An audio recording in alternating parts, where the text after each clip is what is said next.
Lo dijo en la primera hora. 7:47 en la mañana. Con Estar en Raza abordamos justamente la aprobación de las reformas legales derivadas de la consulta popular. Pero ayer también la Asamblea Nacional procedió a la censura con 128 votos a favor y 3 abstenciones del ex vocal del Consejo de la Judicatura, Javier Muñoz, y con 88 votos a favor, esto lo hizo temprano en la mañana, dejó de lado el informe de la Comisión de Fiscalización que recomendaba el archivo de los juicios políticos en contra del expresidente del Consejo de la Judicatura, Wilman Terán, y del ex vocal Maribel Barreno, y finalmente dispuso que sean llamados a interpelación. El juicio político será la próxima semana, el martes 16 de julio. Vamos a conversar sobre este y otros temas con Natalie Murillo, que está ahora mismo con nosotros. Ella es asambleísta nacional por el movimiento Construye. ¿Cómo le va, asambleísta? Bienvenida. Buenos días, Fabricio. Buenos días a toda la audiencia de A Primera Hora, quienes nos ven y nos escuchan a través de todas las plataformas de Radio Armónica. Gracias a usted por la gentileza. Quiero empezar primero por el tema de los doctores Barreno y Terán. Porque claro, en la mañana el presidente de la República había generado una alerta. En esa alerta el presidente señalaba que había un maridaje entre el correísmo y el Partido Social Cristiano para garantizar el archivo del juicio político en contra de Wilman Terán y de Maribel Barreno. Finalmente, esto no ocurrió. Con 88 votos va a haber juicio político. ¿Por qué la Asamblea decidió dejar de lado el informe de la Comisión de Fiscalización que recomendaba el archivo de esos 2 procesos interpelatorios? Bueno, yo le voy a hablar por Construye, que es la bancada a la que represento. Como usted sabe, nosotros, a través de nuestro legislador Jorge Peñafiel, se presentó esta solicitud de juicio político en contra de los 3 ex vocales del Consejo de la Judicatura, y pues nosotros desde el inicio estábamos de acuerdo en que pase y que se siga el proceso de juicio político. Ahora sabemos todo lo que pasó la semana anterior en la Comisión de Fiscalización, en la que se recomendó el archivo de juicio político para estas 2 primeros doctores, abogados, exfuncionarios del Consejo de la Judicatura, y el que sí se recomendó para juicio político fue el que se trató la noche de ayer en contra de Muñoz. Y como usted ya bien lo dijo, él ya fue enjuiciado políticamente con casi la mayoría absoluta. ¿Cómo? Y hablemos del resultado de ayer. 128 votos, el mínimo era 92. Creo que sobre esto no había, digamos, ninguna previsión de que no iba a haber la censura en contra de Javier Muñoz. Así es, como justamente se recomendó el juicio político para él, a pesar de que durante este proceso de las intervenciones previas hubo algunos asambleístas de la Revolución Ciudadana quienes mencionaron que no estaban de acuerdo porque no había sido bien justificado la motivación del juicio político en contra de Muñoz tampoco. A pesar de esto, la votación de la bancada de la Revolución Ciudadana fue a favor del juicio político. Ahora veamos qué va a pasar el próximo martes, en donde se va a tratar el juicio político en contra de Terán y Barreno, que incluso fue la recomendación que se archive. Eso creo que va a ser totalmente diferente al resultado de ayer. Pero usted, ¿cómo prevé el desarrollo de ese próximo proceso interpelatorio? Porque como decía, para el caso de ayer, la censura de Javier Muñoz, me parece que no había dudas. Me sorprendieron las 3 abstenciones. Yo pensé que iba a haber unanimidad de los 131 asambleístas presentes ayer en la sala. Finalmente fueron 128 votos a favor. Pero creo que sobre eso no había dudas. Pero sí hay dudas sobre lo que podría pasar la próxima semana en atención a la postura que ha asumido el partido, el Movimiento Revolución Ciudadana en este sentido. Y si uno, por ejemplo, se pone matemático y uno resta los 48 votos que tiene Revolución Ciudadana, imaginándonos que todo el resto de la Asamblea apoya la censura, tanto de Terán cuanto de Barreno, no les alcanza porque lo máximo que podrían sumar son 89 voluntades restando a esos 48 Revolución Ciudadana. O sea, si uno considera que habría coherencia entre la postura de la Comisión de Fiscalización, los discursos de ayer de algunos asambleístas y declaraciones públicas de algunos asambleístas de Revolución Ciudadana, no hay votos para censurar ni a Terán ni a Maribel Barreno. ¿Cómo ve ese escenario? Así es, lamentablemente, a pesar de que nos hemos dado cuenta en el juicio penal que se sigue en contra de Terán y que se ha evidenciado que es un exfuncionario que permitió la cooptación del crimen organizado a la justicia, la bancada de la Revolución Ciudadana ha dicho que no está de acuerdo con su enjuiciamiento político, y pues aquí, como ustedes saben, se abrió más bien el abanico para que el señor Terán pueda defenderse y pueda hacer acusaciones en contra de la fiscal general de la Nación.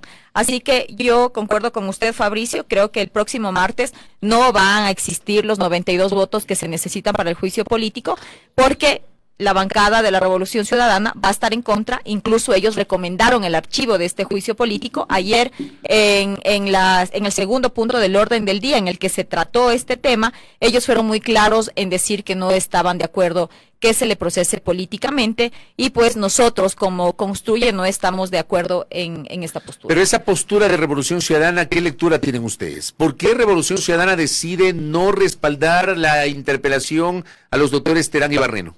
Pues aquí hay una muestra clara, Fabricio. Aquí existe un complot. Aquí están a favor de la impunidad, que es una línea roja que nosotros siempre hemos dicho que no vamos a cruzar.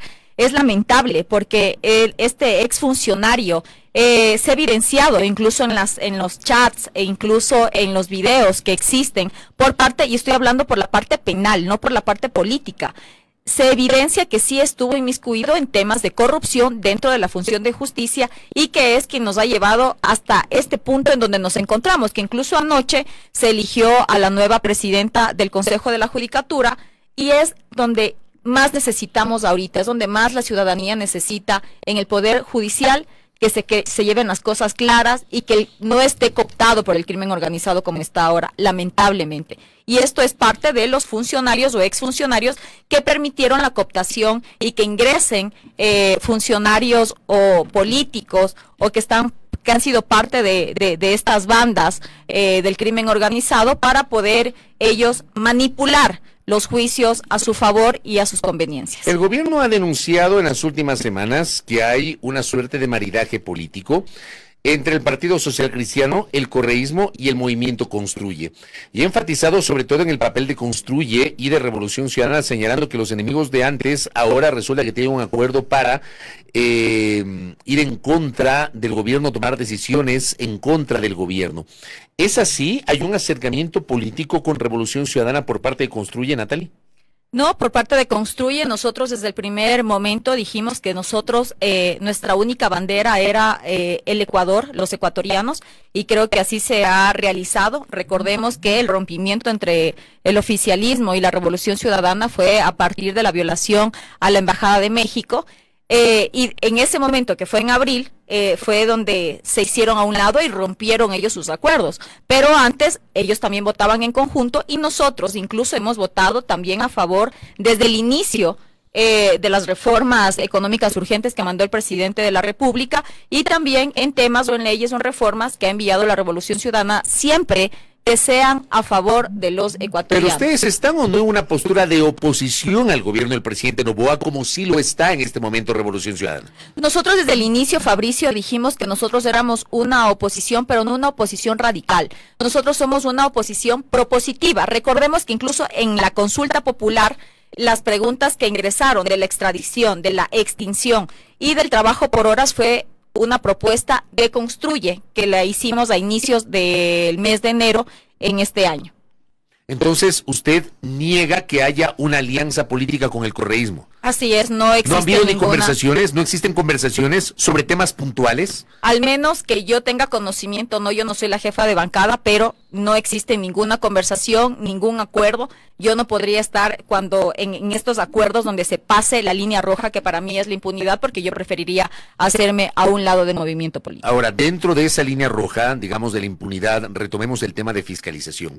Porque tenemos a la vuelta de la esquina el juicio político a la canciller de la República, y el gobierno, a propósito de esa interpelación, ha denunciado que deliberadamente se retiraron firmas de respaldo para otros 3 juicios políticos que previamente habían sido presentados en contra de 3 exfuncionarios del gobierno de Guillermo Lasso, contra Sebastián Corrales, secretario de la Administración Pública, contra Pablo Arosemena, ministro de Economía y Finanzas, ex ministro de Economía y Finanzas, y contra Andrea Montalvo, ex secretaria de Educación Superior.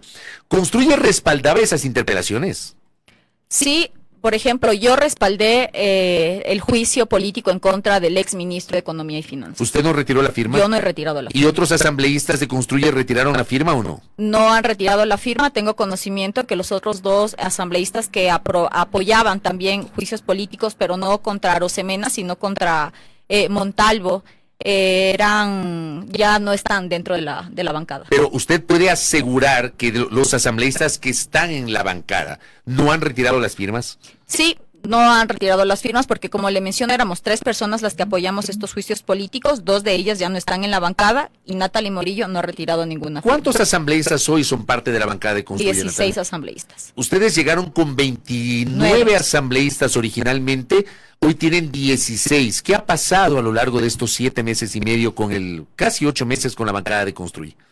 Bueno, al inicio de esta candidatura o de estas elecciones atípicas que fueron el año anterior, hubo una división al inicio de la posesión, el inicio de las funciones de la Asamblea Nacional, ya que existían personas que no eran de la línea de Construye y pertenecían al colectivo Gente Buena, que luego ahora también está fraccionado ese colectivo y decidieron hacerse a un lado, hacerse independientes. Algunos se fueron con el oficialismo y de esa manera fue que hubo esta ruptura entre los principales asambleístas, entre los primeros asambleístas que conformábamos los 29 en la bancada. El caso de Alexandra Castillo es ese caso de una asambleísta que decidió aliarse con el gobierno, ¿es así? Ella ha dicho que es independiente. Ella no figura en la lista de asambleístas del oficialismo. De ADN, pero no un figura. comunicado de ustedes en donde señalaban que Alexandra Castillo se había pasado a las filas del oficialismo. Sí, porque se preveía eso por el tipo de las votaciones que la legisladora tenía, que eran casi similares a las del oficialismo, pero de lo que ella oficialmente lo ha dicho, no pertenece a la bancada de ¿Y ADN. ustedes van a insistir como bancada de Construye en que haya una decisión del Pleno de la Asamblea Nacional de cambiar esa vocalía del Consejo de Administración Legislativa que le corresponde a Construye, que está ocupada por Alexandra Castillo cuando ella ya no pertenece a la bancada? Sí, se están realizando toda la parte legal para no cometer infracciones y siguiendo la norma, pues nosotros estamos realizando ese proceso que se ha de llevar a cabo en algunos días posteriores. ¿Cuál va a ser la posición de Construye sobre el juicio político a Gabriela Sommerfeld, canciller de la República? Todavía nosotros no lo hemos tratado a profundidad este tema, estamos en diálogo, estamos revisando cuáles serían las salidas. No estamos de acuerdo de que los asambleístas hayan retirado las firmas en contra de los otros 3 exfuncionarios del gobierno de Lazo, porque si se supone que si se pidió el juicio político es porque se sabe que no cumplieron sus funciones. Pero ahorita, lamentablemente, Fabricio, estamos en un momento ya preelectoral, estamos ya en una campaña no oficial, pero que sin duda cada organización política está realizando sus acciones por los intereses que tienen por sus organizaciones políticas. No es el caso de nosotros. Nosotros, como usted recordará, estábamos primero enfocados en el tema de salvar al movimiento político y pues ahora recién estamos con el primer precandidato a la presidencia de la República, que es Henry Kronfle. Henry Cucalón, perdón. Henry Cucalón. Que no le falle el subconsciente, Henry Cucalón. Oiga, antes de abordar ese tema rapidito en la recta final de este diálogo, o sea, de alguna manera con lo que acaba de decir me da la impresión de que ustedes no están tan de acuerdo con la interpelación a la canciller. ¿O estoy equivocado? Fabricio, el problema aquí es, sí, nosotros no estamos de acuerdo con la forma, tal vez sí con el fondo, que era no permitir, según las declaraciones de los funcionarios del gobierno que señalan en que iba a oír Jorge Glass. Además, recordemos que quien primero violó los convenios o uno de los convenios internacionales fue México al darle asilo o tratar de darle asilo a una persona que ya tiene una sentencia ejecutoriada. La forma sí, no estamos de acuerdo para nada, pero tocará ver cuál es la información que se presenta tanto de los interpelantes como de la interpelada para poder nosotros tomar una postura. ¿Ustedes clara? no consideran que el Estado ecuatoriano, más allá del fin que fue capturar a Jorge Glass, al irrumpir en una embajada extranjera en territorio ecuatoriano, incumplió, transgredió acuerdos internacionales de los cuales Ecuador es signatario, Natalie? Sí, estamos de acuerdo en eso. Hubo incumplimientos, sí, como lo señalé, es una violación que se hizo, pero también cuál va a ser el mensaje que vamos a dar internacionalmente, Fabricio, al estar de acuerdo con la censura y destitución de la actual canciller de la República. ¿Cómo vamos a quedar también ante los ojos internacionales? Como se dice, la ropa sucia se lava en casa, y creo que por eso debemos revisar bien cuáles fueron las motivaciones de haber incursionado y de haber violentado la embajada mexicana. Ahora bien, hablemos de Henry Cucalón.